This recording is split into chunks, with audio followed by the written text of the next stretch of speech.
turning and turning in the widening gyre. The falcon cannot hear the falconer. Things fall apart. The center cannot hold. Mere anarchy is loosed upon the world. The blood-dimmed tide is loosed, and everywhere the ceremony of innocence is drowned. The best lack all conviction, while the worst are full of passion and intensity. Surely some revelation is at hand. Surely the second coming is at hand. The second coming? Hardly are those words out when a vast image out of Spiritus Mundi troubles my sight. A waste of desert sand, a shape with lion body and the head of a man, a gaze blank and pitiless as the sun, is moving its slow thighs while all about it wind shadows of the indignant desert birds. The darkness drops again, but now I know that 20 centuries of stony sleep were vexed to nightmare by a rocking cradle. And what rough beast? Its hour, come round at last, slouches toward Bethlehem to be born. It's the second coming, William Butler Yeats. I read it a few weeks ago in a episode of the Church of Splendor that I screwed up, and so I read it at a time when I wasn't making this live broadcast recording, therefore it wasn't there. But alas, that poem is never very far from my mind. I say alas because it is a dour and depressing specter. I went to the skate park last night at Rio Vista Park. I don't skate, never have. I am a member of the generation skateboards had steel wheels. I remember when skateboards were actually new, the very first time that mothers groups raised up the alarm about the imminent danger to be realized from surfing the streets on skateboards. But I never did do it. I never did it in my entire life. But I liked a skate park because I liked the masculinity of it. I wrote some time ago, I wrote a post on selfadoration.com called Where Are All the Good Men? They're in the places where being a good man is appreciated, where it's admired, where it's respected, where it's held in honor. And the skate park is one of those places. We don't think of it that way, or certainly the popular culture doesn't think about it that way because we have such contempt for skaters. But skaters, softball league players, bowling league players, skeet shooters, auto mechanics, home improvement mechanics,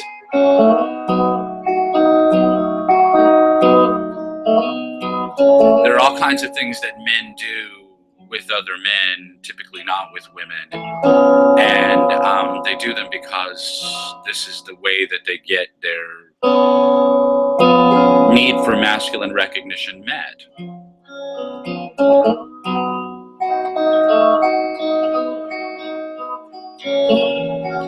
Everything that makes women different from men is biological in origin. They can have babies, we can't.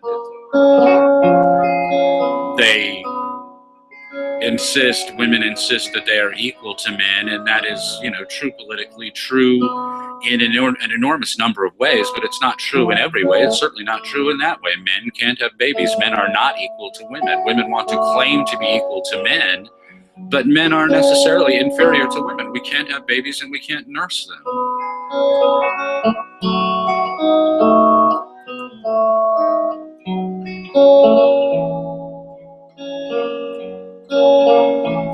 One man and one woman can people the world, eventually.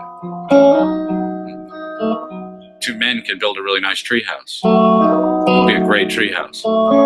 And they will recognize each other's expertise and they will honor it appropriately, and that's a good thing. That's a real good thing because men need that. Everything that makes men different from women is social in origin. Everything that makes women different from men is biological in origin. Everything that makes men different from women is social in origin, and much of that social life occurs among men each among themselves with no women around or no women immediately present in any case. And the skate park is a perfect place for that to happen. It was interesting to me last night because there was a little tartet there, one. There were younger girls, younger nerd girls with their razor skaters and their inline skates. And there often are at the skate park younger girls, 9, 10-year-old girls really too young to be interested in boys as boys, girls who are athletically inclined and want to get some exercise at the skate park. Those girls tend to vanish over time because they don't have the same skills, the same athletic ability as the boys, and eventually the boys start to eclipse them and the girls just don't feel comfortable or welcome anymore. But there's another kind of girl that you will see from time to time at the skate park, and that is the girl who definitely is of dating age, who is interested in dating these boys, who is mining a berry patch because the number of dating age boys will exceed the number of dating age girls by anywhere from 99 to 100% at any given time. But there was one girl there last night, and it was interesting. I was just aware of the politics of it. I was there with Mercedes, our niece of a dog. My niece Maddie's dog, Mercedes, is staying with us this weekend, and she and I like to go to the skate park because it's a fun place to sit and watch things going on. But I was watching the politics of this girl at the skate park last night and marveling at how temporary that situation will be. This will work itself out, that the skate park will go back to being it is an overwhelmingly masculine place anyway, but it will go back to being essentially an exclusively masculine place within a week or two. That girl she'll be dated and gone, and the boy who dates her will be gone, and he may be back, but she won't be back. But that's a place where the good men are to be found, where no one is looking for them because nobody cares. Nobody has any respect for masculine pursuits. The men themselves do, but women don't have any respect for it, and the culture at large doesn't have any respect for it. Great prowess at amateur softball doesn't really win any points, any recognition, maybe in the company newsletter if it's a company team, but otherwise nobody cares. Skaters have it even worse because everybody thinks that they're juvenile delinquents, when in fact what they are is young athletes. They're playing their own little X Games all the time at the skate park. If you watch the X Games on TV, you find the older, more gifted athletes who come out of places like skate parks. I love those men. I love men pursuing manly pursuits for masculine reasons in the name of honor and valor and excellence. These are all very masculine ideas, and it's not to say that women can't practice those virtues, but these are very masculine virtues, and they're the kind of virtues that you find celebrated to a very high degree in places where men are free to gather among other men, and they don't have that constant mating and dating, approval and disapproval, inclusion, exclusion, promotion of certain speech and the censorship of other speech, etc. When all that is missing, when men are permitted to be men amongst each other, that's when their virtues really shine. And these are the virtues that make human civilization possible. This is not something lightly to be dismissed or to be ignored by means of pretense or to be shouted down with dumbass feminist rhetoric. These are the characteristics that make human life possible, are the virtues that men celebrate when they're off celebrating just by themselves. And I can connect dots. And this week is full of portentous news that makes me appreciate male virtues very much. So I draw your attention to the collapse of the Venezuelan economy. It's one would want to call it a slow motion train wreck, but the trouble with this kind of train wreck is that it's not slow motion for long. This is an accelerating train wreck in Venezuela. This is the triumph of socialism everywhere it has ever been implemented. Socialism results in the collapse of an economy just exactly like Venezuela is collapsing now, just exactly like Argentina is about to collapse, like Greece and Italy, like Illinois and California.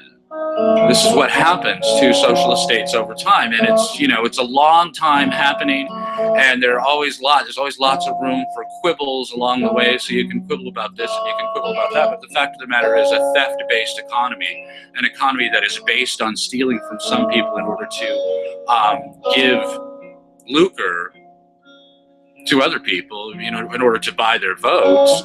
An economy that is based on that kind of operating premise must eventually collapse. When something can't go on forever, it won't.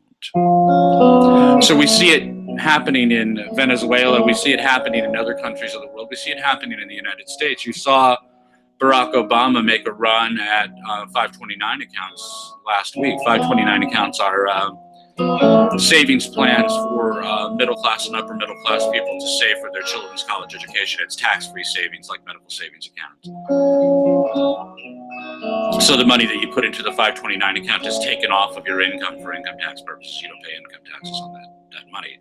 These kind of things exist. The big one of this is Roth IRAs, and something that everyone should be aware of is that putting 529s on the table puts tax-deferred investors of all sorts on notice that all of those things, up to and including the Roth IRAs, are now on the table. It was the case in Argentina a couple of Christmases ago. Argentina raided all of its tax-deferred, tax-abated, tax-jiggered, gerrymandered, tax trickery investment accounts. They raided all of those accounts in Argentina. This is one of those things one of those predictable things that happens in the collapse of the socialist economy. And so the fact that we're seeing this happen in the United States is really a very dire warning. I mean, it's a leading indicator. It's an early warning signal, but it's a really kind of scary warning. Charlie Hebdo business is more of the same kind of scary warning, not because it's necessarily going to be ubiquitous all of a sudden, or that it's going to turn into something heinous and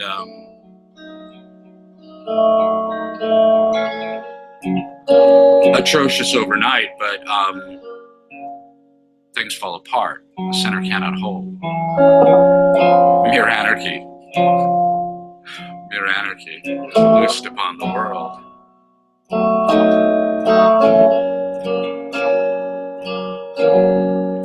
Anarchy is all there is.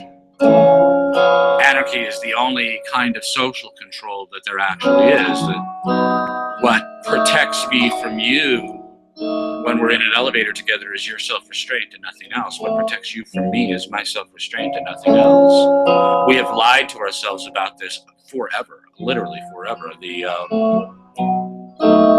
destruction of the Greek hoplite civilization that I talked about consisted of wealthy people convincing poorer people that if they pooled their resources for self-defense, it would be cheaper for everybody. This is all really just a way of getting people who really don't have anything to defend to pay for the self-defense of people who have a whole lot to defend. It's socializing the risk of property ownership to the people who don't own the property.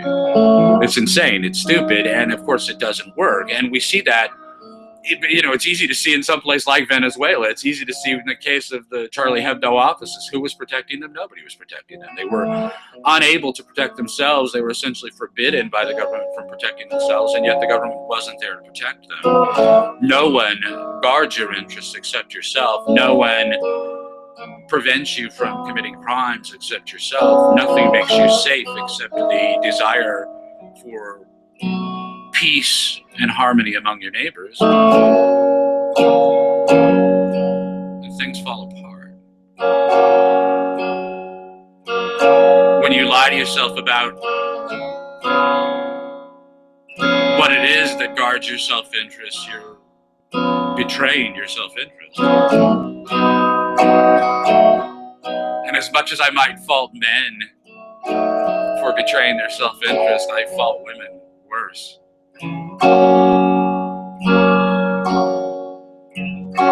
Who is it who guards that freehold? That freehold that is the basis of human civilization. Who is it who guards that freehold? Who is it who stands outside the door with a shotgun to make sure that the looters pick another house instead of your house? Looters? What looters? What about the looters in Ferguson?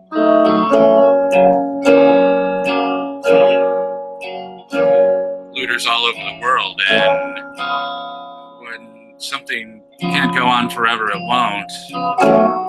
When the music's over in Venezuela, when the music's over in Greece, in Italy,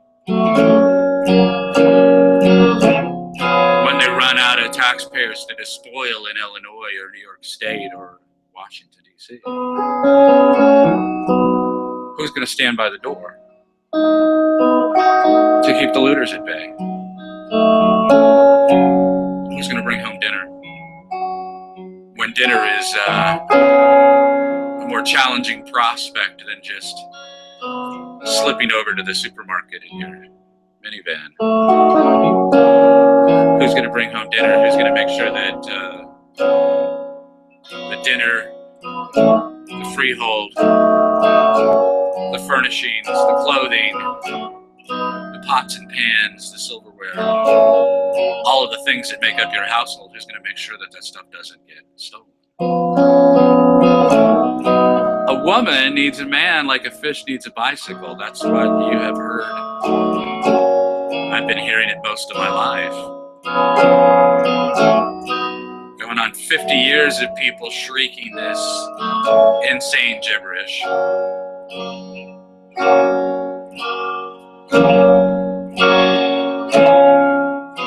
The men who are going to make the difference when the shit hammer drops, and I'm not saying it's tomorrow, but something can't go on forever, it won't. The men who will make the difference when the shit hammer drops are the boys at the skate park. They're the boys down at the softball diamond. They're the boys at the bowling alley. They're the boys at the shooting range.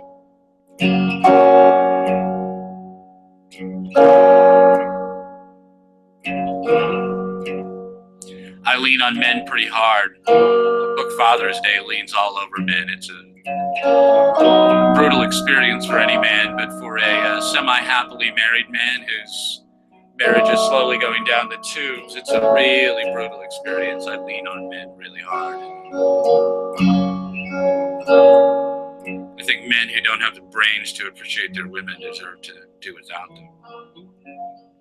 I lean on men, and I am one, and I'm leaning on me too, because I have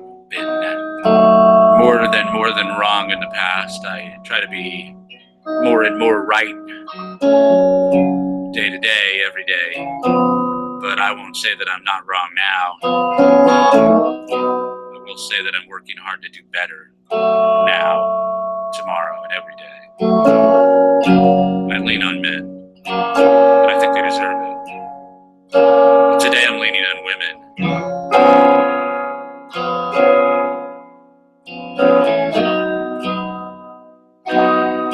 Because if you don't stand by your man, you stand an excellent chance of discovering why you should have.